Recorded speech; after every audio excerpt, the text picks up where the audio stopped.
Hauntzer putting a little bit of an impact on that there in day one. It's one that MMD doesn't play as well, so exactly. Banning it on blue side, given the power, is surprising, and also a ban towards Svenskeren on the Iverns, just champs that Flash Wolves just don't see very much. I also think the Ivern ban is extremely smart when you are first pick, like Flash Wolves is this time around, because the two champions that Sven has been looking pretty good on is Ivern and Lee Sin.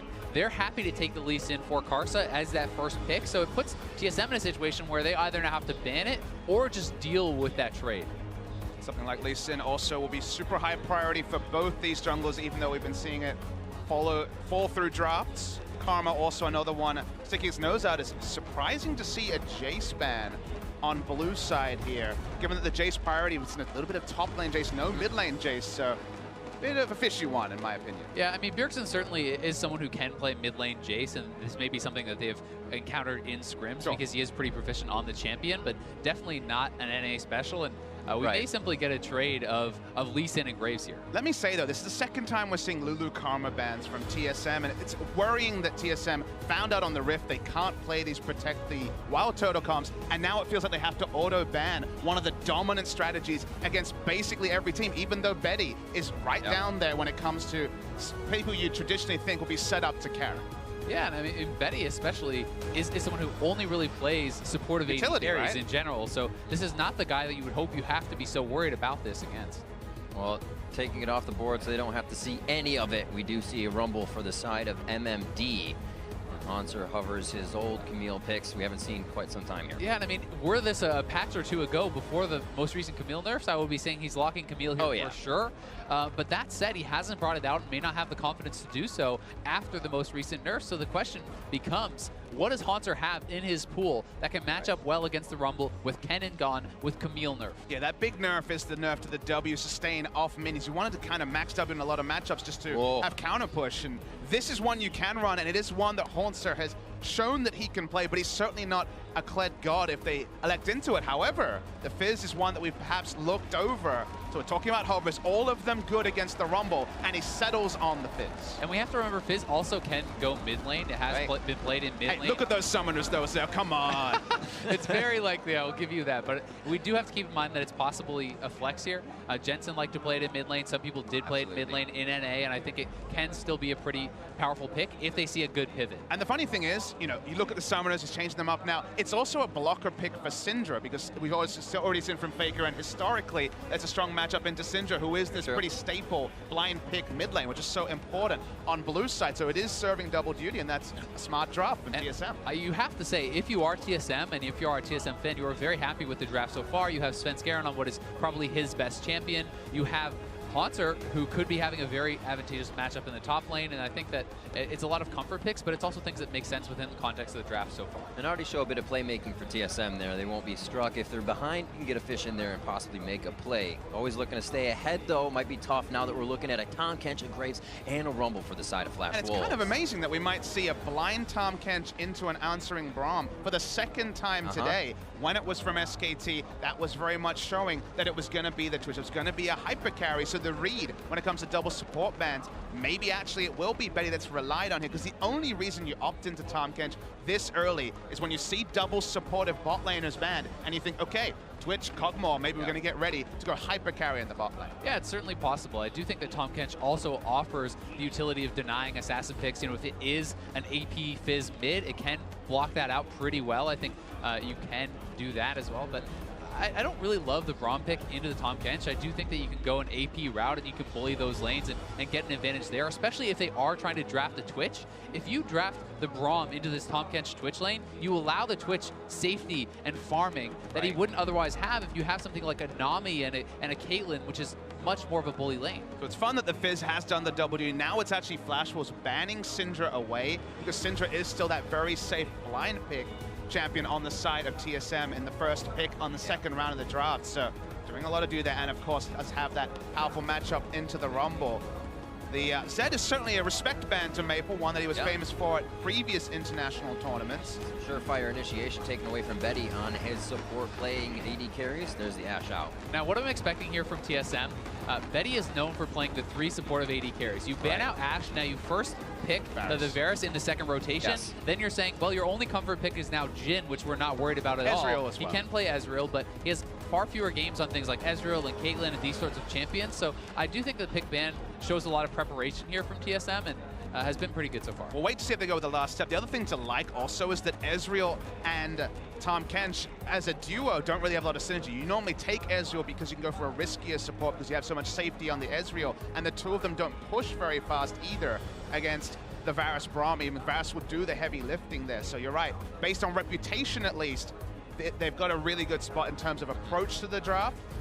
And now we're seeing what Flash Wolves want to look to. Now they already have damage from the jungle and the top lane, but they've been setting up for this hyper carry and they're at least mousing over. Yeah, and I mean, if they go that route, then Medi has to prove he's able to play it, because this is a guy who always plays extremely defensively. He builds defensively. He almost always gets tabbies early. He almost always gets a QSS early, and he plays scared. Right. And that's a Jhin. This is a great read from TSM, because this is his last comfort pick that they have left up. And I think Jhin is extremely weak in the current meta and very bad into Braum, by the way, which was already picked. So, you know, Flash Wolves here, it feels like they're going for comfort over like a strong pick in the draft. And it looks like it can all be absorbed. As you were saying, you get that the equalizer coming out, the curtain call coming down. TSM's just going to be able to stand around it or block it and then make their move. And the Rise comes in against there. Again, comparisons to the last time we saw Flash Wolves, but it's not Ezreal. It's not a champion that can really run away with a team fight if he's not closed down at the start. Right. Even if he has a strong front line, not necessarily known being able to turn fights like an Ezreal. So I feel like Karsa has to do a lot of heavy lifting, especially in the early game, to really allow the Flash Wolves to have enough damage to go through into the late game. I certainly agree, and I think that Karsa is such a strong point for the Flash Wolves. You're going to have a pushing top lane with MMD on the Rumble, especially in the early levels. Fizz cannot really fight back, so that's where you have to look for Karsa to take advantage, maybe pick on Svenskeren a lot, who has been looking pretty bad in most of these games. And I do think that Karsa has the ability to get them that lead, despite the fact that I like TSM's draft a lot more. Both teams matching AP top and mid, AD in the jungle and at the bot lane. It's going to be a heck of a matchup here. Definitely some volatile fighting to come out. We'll have to see what happens in the early game, though. Eyes on Svenskeren in their previous game versus SKT. A little too hard, a little too strong, and started to put the team behind. The other thing I will say for Flash Wolves, they're straight up 2v2 as far as poke and everything like that. Their actual laning power is pretty low. The kill potential of a Tahm Kench Jhin is actually very high. Oh. If you can tag someone with that Q from Tahm Kench, you can root them up from Jhin. Yep. It often allows you to get your 3 stacks, eat them up. So the all-in potential is extremely high, especially if Karsa wants to visit the bot lane here. You can look for them to do that because they have great gank assist, they have great all-in. And if you can rotate through the Fizz lane, it famously doesn't have wave clear, especially when you're going for a more AD on hit build rather than the usual AP of the past, you can put that Fizz behind levels and then rotate a 1-3-1 through the Fizz. If they can actually hold Fizz down, force very negative magic resist orientated itemization, playing through Hauntzer is an option for Flash Wolves. Well, you can see the setups on your screen. We will be heading into the matchup in just a few seconds. Yeah, I mean, it definitely isn't. We also saw lane swap earlier today. That's true. Anything can happen. Yeah, you never know what's going to happen here. Actually worked out pretty well, too. MSI continues. Here we go. Flash Wolves versus Team Solomid. TSM 1 and 2. Flash Wolves 1 and 2 as they hit the rift. We have to remember Flash Wolves coming off a pretty extended win over the Gigabyte Marines just recently. Their confidence built up a little bit, but it also shows they know how to weather a storm. They know how to take it to the late game. But things like limited sample size and the other arguments you make for your favorite teams underperforming at the start of a tournament start to go out the window when we're nearing the 50% mark. There's 10 games for each of these teams in group stage, 4th for both TSM and Flash Wolves. So we're both looking for both teams to make a big impression to actually put in that hope for the top 4. Certainly, and for Flash Wolves, if you fall to 1 and 3, you know, as a team, what most people had power rank 2nd, that is pretty brutal. And Hauntzer's probably gonna have to rank his E here unless he already skilled up. Chasing on to Hauntzer. He has 200 HP, a few more hits. Gonna have to look for the hop, and the E was taken. I mean, that was very close from Hauntzer. It ends up actually being beneficial for him because he gets the flash, but I mean, that's so risky to use the E that late. Sure worked out well, but I don't know if I can say that was a good play or not. I'm gonna be close, baby. I'm gonna be glass half full. He obviously had not skilled, doesn't have flash famously because you go for the ignite to have lane pressure as Fizz, and he does draw in a flash after he'd seen the quick draw already. Right. So glass half full for TSM for once from the Korean analyst. Says, nice play, Holmes. Yeah, nice play as it did turn out. I do think it is going to be a little bit even more troublesome because you're going to get pushed in for sure already as the Fizz in the early levels by Rumble, and now you don't have your W to help you last hit under the turret, so certainly expect Hauntzer to give up even more CS in the early stages of the game. So he's going to get up there and be a few behind already as MMD lets that go straight to the mid and reset.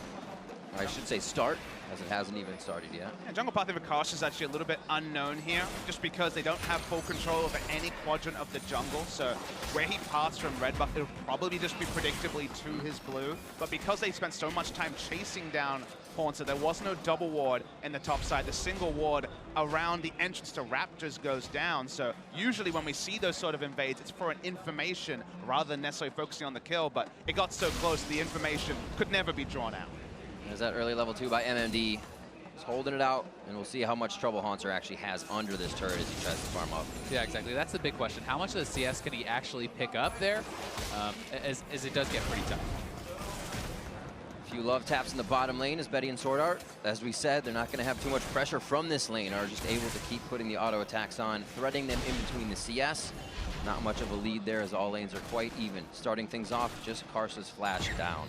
And topside could be quite a point of contention here as well, because Rumble is a pretty good gank target for Svenskeren, especially since Haunter is using the Ignite here on Fizz. But, you know, likewise, you don't have flash to escape if you're Fizz. So if the lane is pushing against you up to your opponent, then you can be pretty vulnerable too. But the mind games are pretty next level now, because clearly after the level 1, it is a very predictable gank path. So you think, okay, is Lee Sin going to be there for coverage? And then Karsa, if he ever quick draws in aggressively, the information is there for TSM that he doesn't have flash. So despite there being predictable pathing around top, I think Karsa thinks better of it, and Svenskeren is allowed to just go for more of a power clear rather than having to provide coverage for a Fizz who naturally does fall behind at the early levels.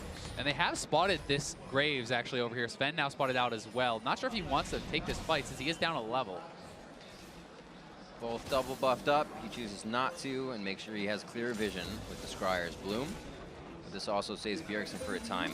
Junglers are known at this point. Haunter goes a little bit harder on the top lane with some aggression, knowing that it's safe. But this could definitely be a game that drags out to the late game. This does feel like it goes to 30 to 40, 50 minutes. You'd naturally look and say, okay, who does that really benefit? My first impression is definitely TSM, just given that Fizz can really take over a game like this after a couple of items, can naturally itemize into both of the people he's likely to split push against with something like a Spirit Visage, just investments into magic resist. So we were talking about, okay, hold down the Fizz, then try to play around him. The converse is give Fizz a free laning phase, and the pain is pretty inevitable as well.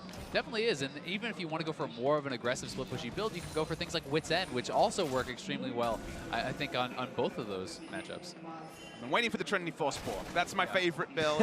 Of course. I remember Zatai building that way back when we saw the introduction of this top lane Fizz. And I mean, that's certainly standard. You do expect those two items, but sometimes you can go even more aggressive than that. I come from the Korean region. They build a lot of magic resist. Maybe we get a Trinity Force. We've never seen a Bork. I've been hoping and praying for one. So. Okay. The full deep. Get that a lot in NA, If I get that from Haunter, I'm ready. Yeah. Body's so ready. You're just not asking hard enough. So you see Lost Chapter tier being stacked up by Maple now in mid, as we would expect.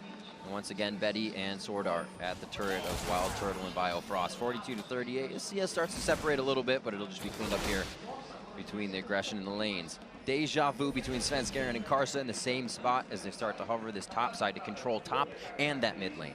Also showing no respect at all for Svenskeren. Yeah. Happy to just chase him in. He knows that Ryze has position on Orianna in the mid lane as Bjergsen has just got back. So both of them have Ghost. He would have got first reaction, and that's why so confident to just quick draw in.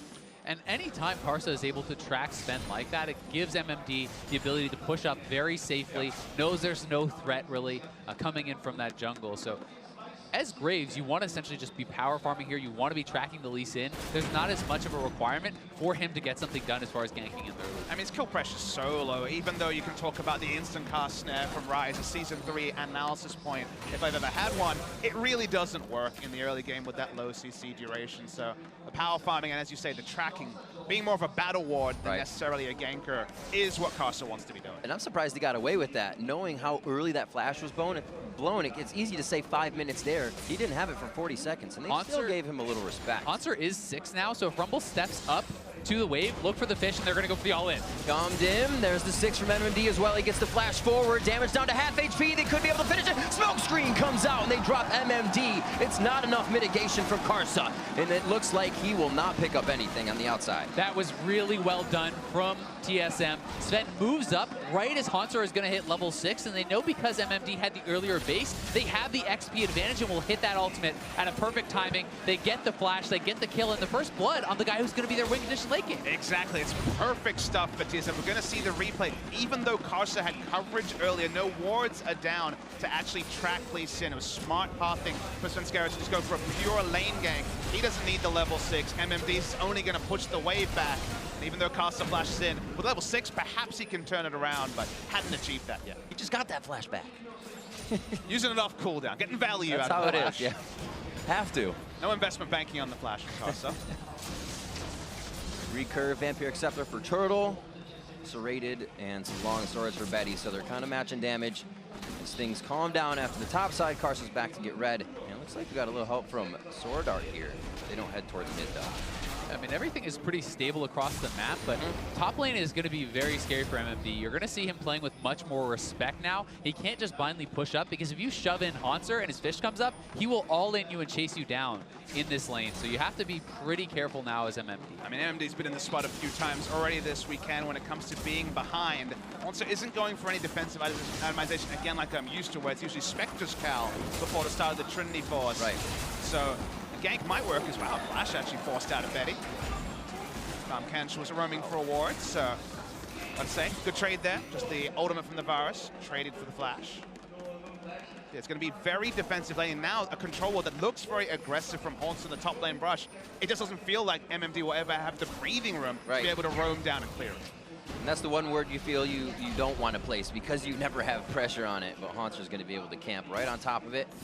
No problem from actually taking E first. Really was able to stave off the pressure from MMD, farm up under his turret, and now up in CS after that kill.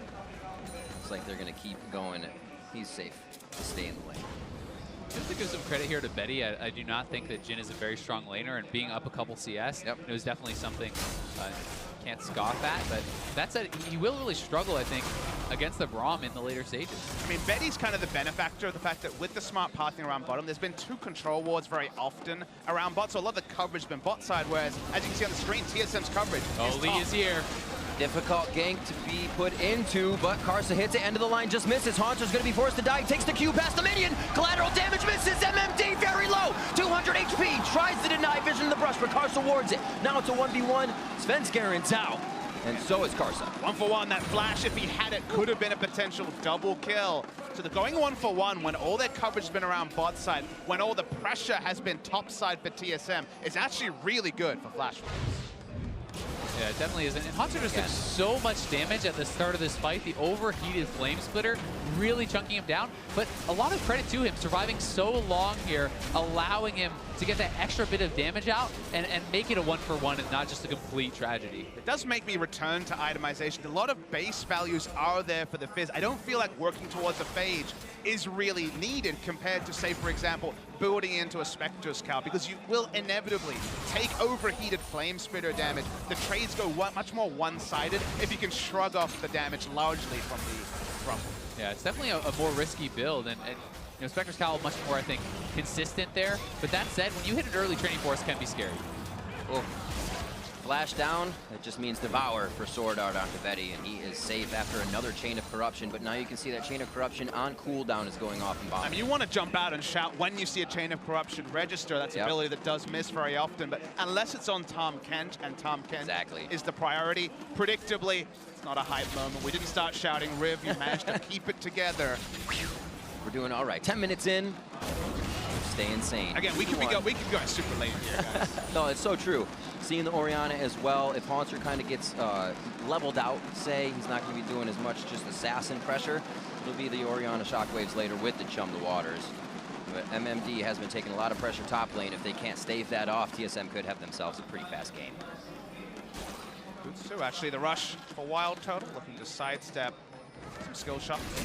The only reason there is fancy footwork from Haunter, just to clear a blasting plant, given that's a popular gank route for Karsa, certainly more than just flashy plays for him. Yeah, it's definitely smart to make those little moves. They can really shut down a gank because it means Graves loses his quick draw on the entrance to the gank. So, you know, as long as he is paying attention to the map, there's almost no way that's where gank is actually going to work. I was going to say, interestingly enough, an untouched mid lane, but now Bjergsen getting hit. We saw the Abyssal Voyage come in. Now the curtain call, if he can just dip and dodge, he's not even watching the show right now. He's out and it's easy.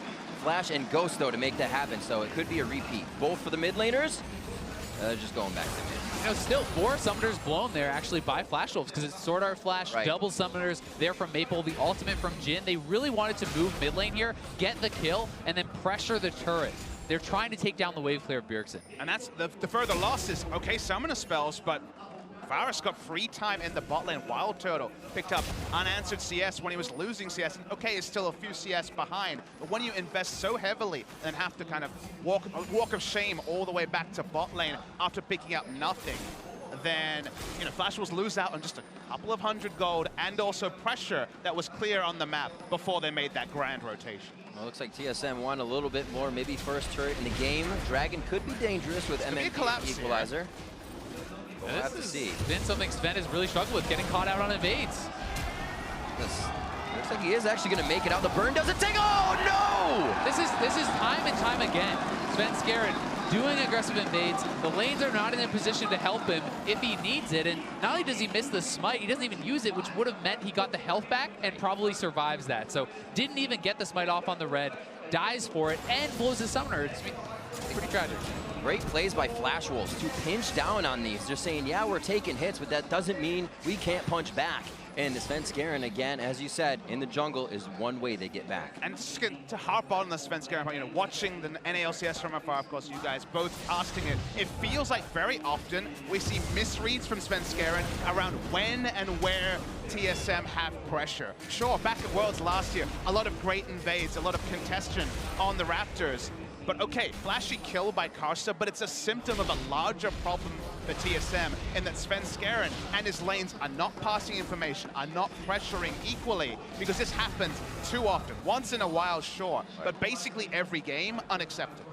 Yeah, definitely agree. And I mean, Karsa does get some credit for cleaning that up, and it is an area that we talked about where Flash Wolves should have an advantage. And lo and behold, he is 2-0. He's farming very well on the Graves, and he's going to be a big threat moving forward. Just going to say, impressive to see all the pressure he's been creating, and the guy literally has hardly ever had Flash through the game in the enemy jungle in the face of a counter gank in the top side, and he's coming out on top for his team. Big item spike for Hornster. He has gone all the way into the Trinity Force, which Halfway basically there, means halfway to the... We'll see if Play the Rune Kings the next time. If it is, I'm just going to shake my head, but in kind of impressiveness rather than anything else. Mid lane. Remember, no flash here.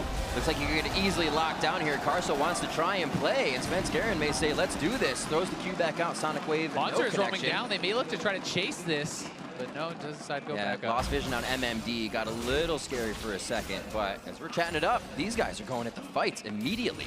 They definitely are, and the Triforce here, you know, you may not be used to seeing it rush as much, but as soon as you hit this, especially once you get to the rank 11 mark, the all-in potential becomes very, very high here. MMD is going to have to play very scared, and you see that, dropping the equalizer, backing off, knowing that Sven could be up here and that he could get all in. But do they really need to draw the Lease into the lane when there's so much inherent kill pressure? If I'm MMD, I see the Trinity Force and just leave. Scott's trying to battle over the Gromp. I don't know if that's the win condition they were looking for, but again, I feel like already, as you said, if you've got a Trinity Force, the Rumble's just going to be under turret trying to clear. He's not going to be walking up to a minion wave, so he's going to be backing away anyway. I don't feel like necessarily pathing around this insane a lead in terms of offensive itemization is necessary for Sven. Yeah, definitely agree. You know, maybe you can look to a Dragon, which TSM is going to start up now, and with Tomkins just basing, it seems like Flash Wolves are not aware and should be going their way. Double control ward here for TSM. Only Ocean Drake, you could argue as well, so London Crown also just inherently drawing a lot less resources. So much of the battle for wards is being won by TSM. After that pressure in the top lane, double control ward top, double control ward bottom. So basically entire river vision is exclusive for TSM. And this is something that TSM does do well when they are in control. There are 5 pinks on the map. That is something that you like to see from any competitive team, and it's something that they are pretty good about playing around. And another inventory of 5 ready to be placed if they lose those positions. Flash Wolves trying to get a few of theirs up as well, but a lot are on the defensive side. They don't feel comfortable guarding them. Sword Art in a pretty sticky situation. Hard skins up, the shield dissonance to give Biofrost the movement. Concussive blows aren't even needed, and he's gonna go ahead and stand over the wall if he can make the W. He just flashes anyways. Command protect in. Karsa does not get this one on the collateral damage.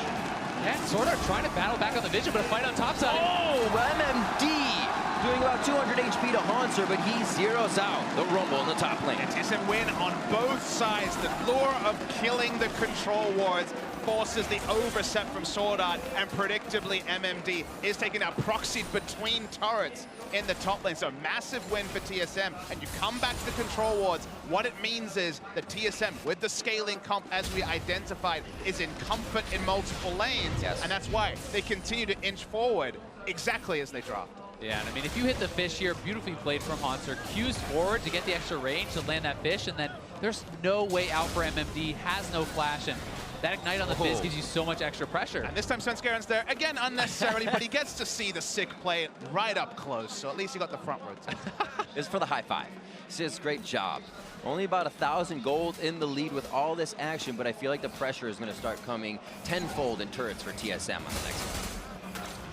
Pressure can be measured in so many different ways, whether it's a kill feed that's going the way of the enemy, 5-2, obviously not a massive one, or just inherently, well, I can't enter lane, the Fizz has Trinity Force, or the control wards mean we have no vision advanced of our own side of the jungle. Speaking of no vision, we're seeing Svenskaren once again play through top, and MMD, that minion wave is way, way too far for him to even consider approaching. Yeah, and I mean, I think the big reason we're seeing Sven up here so much is they're trying to play through their strongest player right now in this game, and they are trying to get down the turrets, right? They really want to unlock that turret. If you can kill that off, Rumble has almost no safety. But at some point, it feels like sending an army to help Superman take down a supervillain. They've already got Superman. There's no kryptonite here at all, Azael. Nowhere necessary. Svenskaren cowers in fear. He thought maybe the Fizz was going to walk up next to him. I understand the theory, but I feel like the Fizz is already the one-man army that TSM needs. Fans just hyped. The fans are hyped. Haunter's controlling the lane. They're actually keeping MMD basically in his lane. Haunter's allowing all these minions to be denied.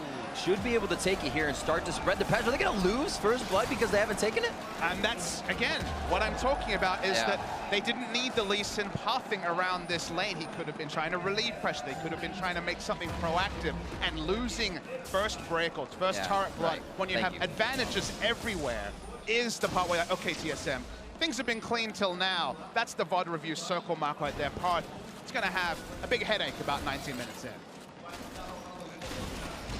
Well, we'll see if this opens up Haunter more than it opens up Flash Wolves. I feel like it's a bit of a floodgate for both teams. Maple still charging up, but does have a little bit of power for himself. As you see TSM's kills, those 5 are across the ones they're trying to put power in. Haunter's 2, Svenskaren and Bjergsen, all those lanes they put to win these games. And TSM fans will be like, okay, what? TSM will win. Haunter is doing great. Why are we harping on the mistakes they're making? It's because we want to shoot for X's. We want to have high expectations for every team at this tournament. Most of the teams here have been utterly regionally dominant, and for TSM to make very achievable, very clear mistakes goes against a lot of the clean play and undoes a lot of the advantages. Flash Wolves should never be trading up when the control ward line was all through the river, when MMD basically couldn't enter lane and is still 2 levels under Haunter. Yeah, and I do think, to be fair, TSM is in a very good position. They have massive advantage in the top lane. Bjergsen is farming very well. He has a kill under his belt. It's not like top lane is very far behind either. This is going to be the first do-si-do between Maple and Haunter. He feels like he can take him, but the army needs to be beat by an army, and Haunter pulls 3 to the top lane with MMD's teleport. Looks like he may be going down. Here's the final rune prism, locks him up. For what TSM will do across the map, though, as you say, the army was drawn in this time, the Flash Wolves army, and TSM are not playing through top lane and still are trading up in some ways. They have a lot of map control. A kill on a Flash Wolves is good on paper for the Flash Wolves, but we'll see what TSM will do because they're looking for a collapse. Yeah, they definitely are, and they are moving up here. Haunter will have TP when he does respawn. We'll see if TSM can slow play this and kind of corral them in here. Equalizer down, collateral damage up. You do have the Jhin ultimate, but Betty's getting pretty close here for the fight. Looks like TSM makes their way to the top side, sticking together.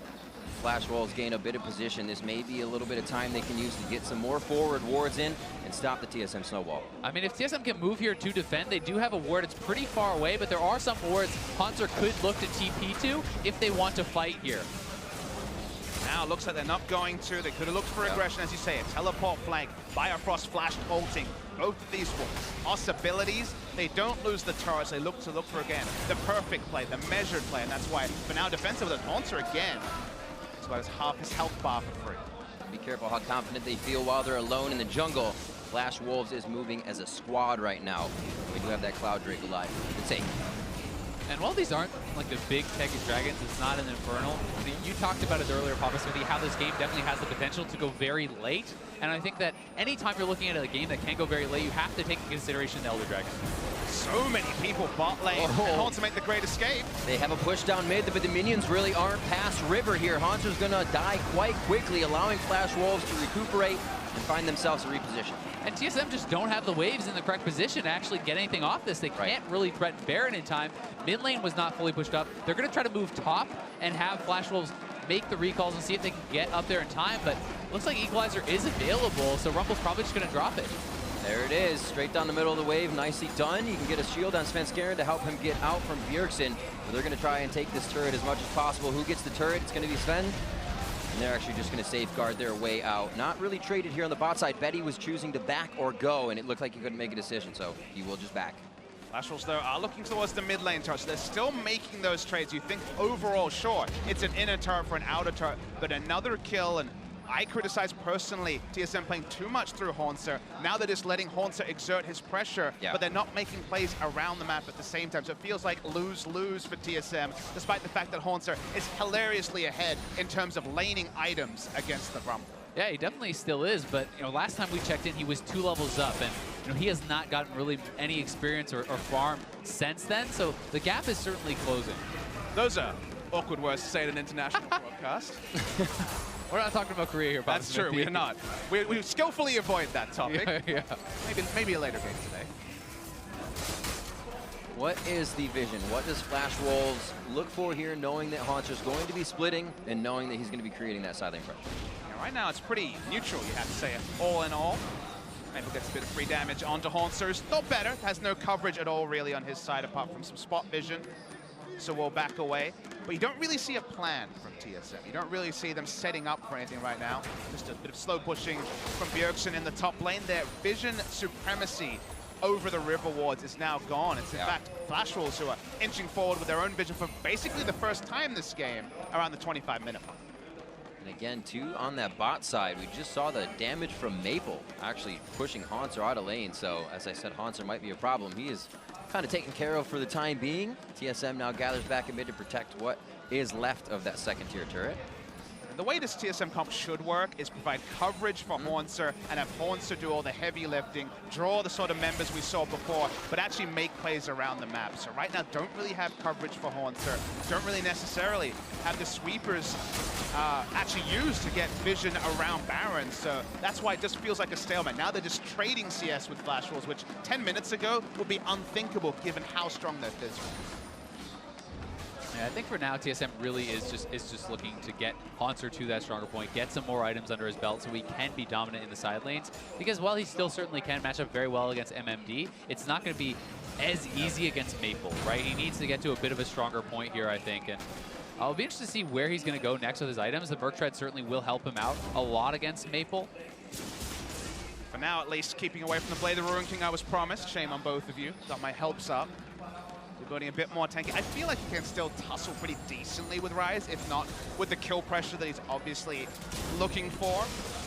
And it has to be the plan, just because otherwise you're opting into team fights against a Rumble who still has been able to put down the core items. And Flash Wolves do have good team fight options. Sure, you could look at something like the Orianna, but again, I feel like pure 5v5s is not what TSM was ever opting into the moment they cemented Fizz versus Rumble. Yeah.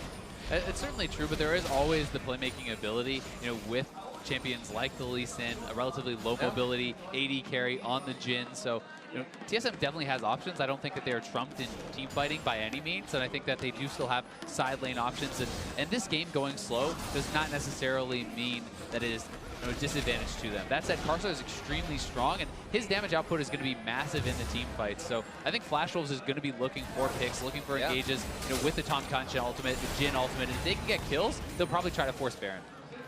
With luxury itemization even for Karsa. Got a Vamp Scepter in the inventory, not an item we usually see. Play the Ruin King was played by a couple of Jungle Graves in Korea, so it was messed around with without necessarily being popular, so maybe a snowball build here. An alternative to the Phantom Dancer, which I think is more common on the Graves. Yeah, we've definitely seen it in NA as well. Definitely snowball item contracts, kind of having his famous quadra kill Graves game. He went for that too. This time, TSM, you see the plan. No one is trying to enter lane against Hauntzer, so they're trying to get as much vision around the quadrants of Baron as possible without necessarily being able to cement a threat onto it, because they just can't actually put a control ward on Baron and not have Flash Wolves clear it out. And this is where the rest of TSM has to be very careful. They need to be clearing waves, but they can't overextend. If you get caught out at this stage when there's people missing off the map, when Hauntzer is trying to farm on the bot side, it can be pretty bad. But it is Lee Sin Braum that can do a lot of the heavy lifting when it comes to clearing, and they can both play Ring Around the Rosie, it feels like, and get out of basically every bad situation. So sure, Wild Turtle randomly getting caught clearing a ward is something that could happen, but the percentages here for TSM on being able to pretty aggressively use their sweepers, of which they had 3 a moment ago, and now back to 2, to me is pretty relevant safety. Caution begins to compound on itself for each team, as well as you see the item spikes come out, and then everybody realizes, well, every summoner's up for everyone, so a flash play can be a possibility. Keeping that distance is keeping these fights from happening until they have the perfect vision. Here we have another sweep coming in from TSM to gain control over the top side. Another Cloud Drake is alive, and it synergizes pretty well with Flash Wolves' composition, Storm Raiders, Rise, and the rest of their comp. We'll see how they play this. Finally, a wave is pushed up from Hauntzer. Hasn't been able to get wave pressure onto the turret. Take down a free objective. They do have control, as you say, around the Drake, because that is an equalizer. Oh, Biofrost gets locked up, throws up the Unbreakable, but he is broken and taken down. That is a 5-0-0 Karsa. No one else on the team has been able to pick anything up. But it is all right. They are behind him for the damage, and they continue. And that is exactly what I was talking about that TSM had to watch out for. Despite Braum being pretty tanky, you still can take him down if you're able to land the CC. They do so, and now Flash Wolves is going to try to press the issue. Turtle is topside. This is a 5v3. Turtle trying to clear that wave out quick. He puts a hail of arrows and a piercing arrow through it, and he will be able to make it back. With the Fish ultimate down, Orianna's not enough wave clear alone. They need the Varus there to help out, just because the rest of them aren't really feigning aggression anyway. We're going to see the replayers. The equalizer out of context is so well layered with the W from the Jhin. Beautiful stuff from Flash Wolves. Not necessarily something we've seen necessarily from them in this tournament compared to the LMS performances. Also off screen was a second Drake picked up by Flash Wolves. Yep. Gotta go fast. Also, Hauntzer's TP blown towards the end of that fight. Means his pressure is going to have to be a little more roam towards his team now. Yeah, he's definitely going to have to play around that, because this is a TP down, Fizz in the bot lane. Baron is certainly a threat at this stage of the game, almost 30 minutes in for Flash Wolves. Hauntzer is going to have to be pretty careful, and TSM cannot afford to get caught whatsoever now when your top laner does not have TP, because one death will mean a Baron force, I think, from Flash Wolves. And they're not even letting him get this first turret. Hauntzer says, I can just pressure this down quick. I'll be with you guys if we really need it. But Maple says, no, you will not. Having this first tier continues to push it back towards Hauntzer so quick. He's going to keep his time. Yeah, Flash Wolves have done a really good job, I think, moving around the map with their lane assignments. I think, getting MMD out of a hard position by moving the team to take down Hauntzer multiple times, then having Maple answer him. They have really found intelligent answers, and now comes the flank. Almost gets the hit. Biofrost getting pushed in. They go onto the tank once again. Svenskeren in the back line getting hit up by the curtain call. And Bjergsen's the next one. Svenskeren trying to get between the Lixa Swordar and himself, and Betty's now on the other side. They almost don't have an exit. They need to create one, but they can't find one. And Svenskeren's low, almost going down. Command protect. The dissonance not there, so the team can chase Bjergsen, chum the waters from Hauntzer. There was no teleport. It's been a long walk for him, and Turtle tries to turn it around. 3v1 goes down versus Betty, and that's 3 down versus 1. Turtle coming in on like a flank there, and this is what Flash Wolves wanted to do. They get the engage. Hauntzer doesn't have TP, and Karsa, if they can take down Hauntzer, this is for sure, I think, going to be a Baron. Pops him over the wall, a 2v1 now. Bjergsen there, low on mana, but should be able to dance around this one with Hanser. Karsa down. There's a shutdown, much needed for the team. They're still under enemy lines. They still have to find a way out. Jin and Rise fast approaching and not much space to do. You just close your eyes, you know how Papa Smithy. They're going in. Bjergsen gets an auto attack. Hanser's been able to playful and trickster. One more shot, he should be good as it heats up. The realm warp forward as the deadly flourish misses, and Hanser looks like he's able to squirm out of this one, but you can't say it too soon. One shot from Betty is all it takes. And Betty was under no pressure about 30 seconds ago when the fight started. It was kind of a calamity of errors by TSM. Remember, Hanser teleported last time. No way to enter this fight, and you expect Fizz to be the one messing up the backline Jin instead.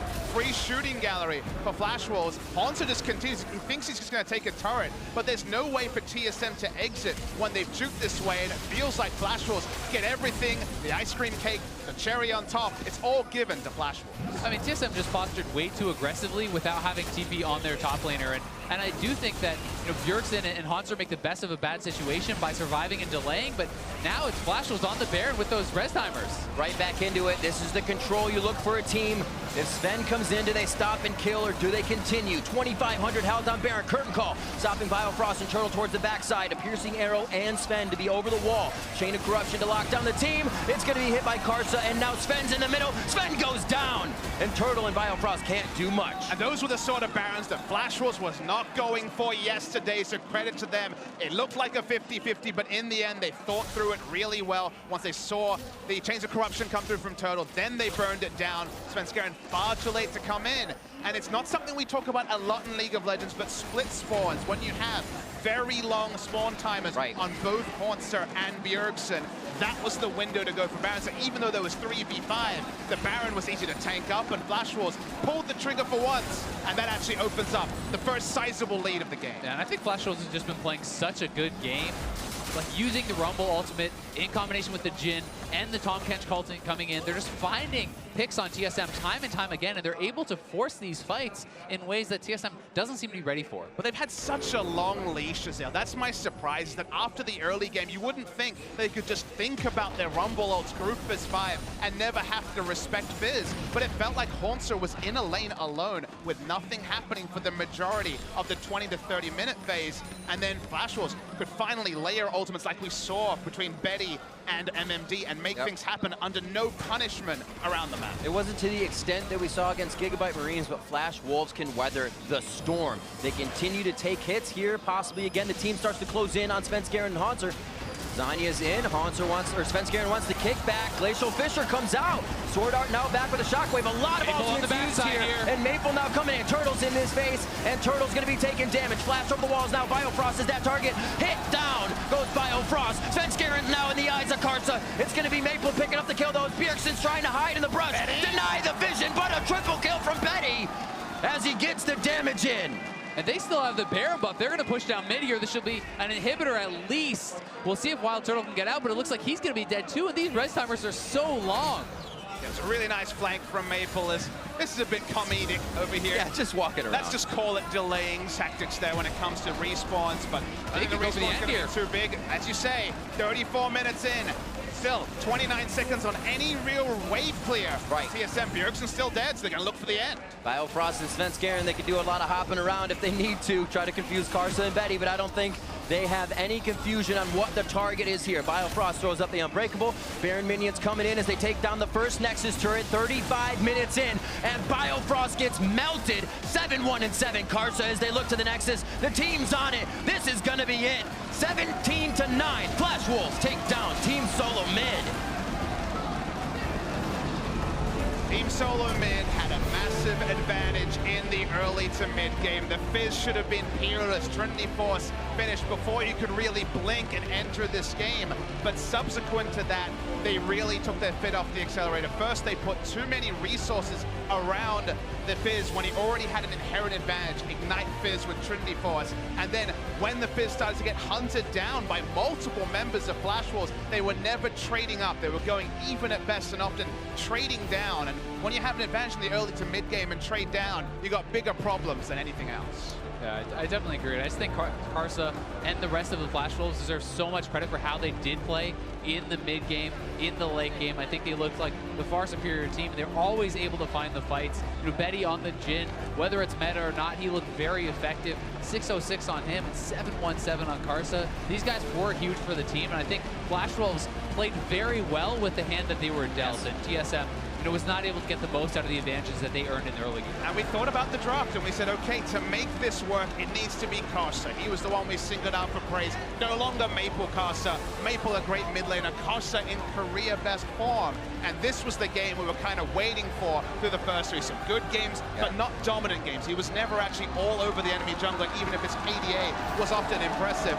This was a carry performance and then some. 14 out of 17 kill participation, and the bulk of the gold for Flash Wolves. Absolutely crazy. And I think, look back to the TSM side, I think we can easily look at that hiccup towards when Svenskeren kept going top. They weren't taking the turret. It was the wait for the gank. When we already saw this solo pressure from Haunter able to kill MMD, but it paused that turret. First turret blood went over to Flash Wolves, and everything started to escalate.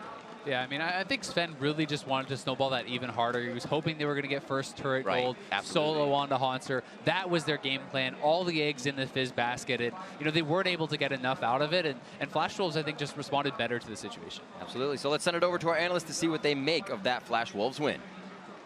Thank you very much, gentlemen. Before we get into anything, I got to welcome Crepo to the desk, replacing Papa Smithy, as Papa Smithy's going to cast. Can I just say I do not appreciate the height of this desk. I'm feeling a little Frodo right now, but... We can get you a box. No, I refuse to stand. I got weights. Okay, all right. Well, but here's the thing. Flash Wolves, second win of the day, definitely seem to be finding their footing a little bit in the tournament. Still not the cleanest win ever, but they'll be happy to come away from the day with a couple wins under their belt. Let's look at how they did it, starting with champion select and moving into these plays immediately in the top lane, right? Because we have TSM looking towards their solo lanes as we've asked them to do in the past, throwing a lot of attention up there for Haunter in the top lane. This is where we expected these two teams to really clash, right? TSM back to playing around Haunter, getting a split pusher going, and Flash Wolves, MMD has definitely looked like the squishiest member, the most attackable force. Yeah, definitely agree with their choice to really punish this early Rumble pick. I don't think teams should survive picking a Rumble early when Fizz is available. Here are a couple of these top lane fights. MMD went 0-3 eventually, and that propelled TSM forward in the map state where the side lane belonged to the Fizz. But then Flash Wolves came in with some unique aspects of their composition that really snowballed the game for them. Yeah, it was really about the mobility, the fact that they had the Tahm Kench, that they had the Rise, that they were able to, as Azael was saying in the cast, hunt down that Fizz into the side lane and not allow him to use his power there and abuse those matchups. There was one thing I didn't like about this game is that there was a potential for Bjergsen on third pick on blue side to just lock in a mid lane and then Bantu out himself, just get like Syndra and then remove Echo and then just maybe hard carry the game. This game, Bjergsen was stuck on a side lane playing Orianna, playing patch up while Wild Turtle and Bjergsen were sharing farm in the mid lane. I think that's not catering towards TSM's strengths. You got something to add there? I just 100% agree, but I kind of wanted to move it quickly back. We kind of skipped over MMD a little bit, and it's like this question mark of his effective champion pool seems relatively small, and I was curious if that would continue to punish Flash Wolves in their draft. They might be pinch and might have to early priority pick champions, like you said, blind picking that Rumble. And I think it's something now like a target on Flash Wolves that we need to check in on for the rest of the tournament, because if they need to get him on certain champions that he feels he can only play, if he can't reach out to the Fizz, if he can't look towards the Kinnan, that's a huge gapping hole in their plan. Especially when you're looking at other top laners like 957 or Huni, who have put up very solid solo performances. I'm going to push us ahead to another replay. 22 minutes in, Haunter here getting caught in the bot lane. So with this advantage that was built, handing some advantages back.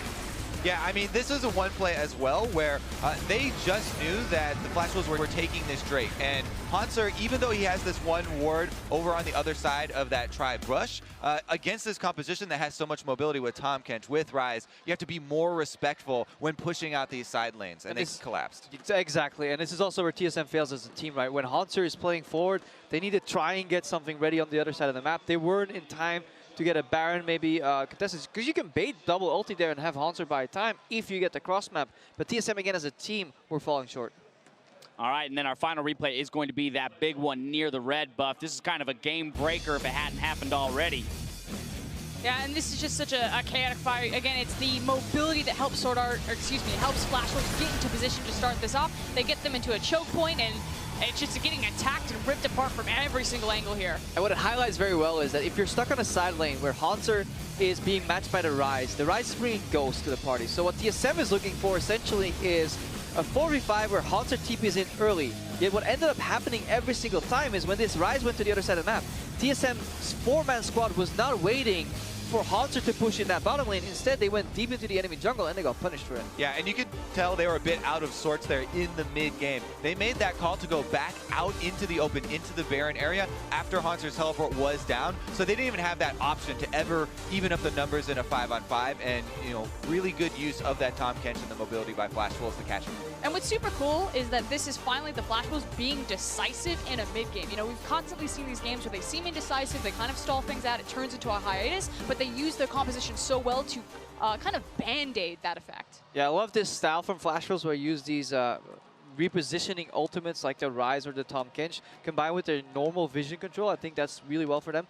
Problem is, I feel like it's really TSM still handing away the game. The communication between the 4-man squad and the 1-man side lane, especially when Haunter is ahead, seems very lacking. Like, your 4-man can't go deep if you need to push out. Because imagine Haunter pushes bot, reveals the Ryze, then TP's in. They win a 5v4. It's got to be worrisome for TSM when yesterday they're playing Protect Wild Turtle. It doesn't work for them. We say we want to see them go back towards solo lane focus. They do that, but still aren't finding success for that reason. As you mentioned, a little miscoordination around the map brings about their demise. Now, the Flash Wolves and TSM may be done for the day, but there's still more MSI action coming up. Next, we've got the Gigabyte Marines versus G2 Esports. Don't go anywhere.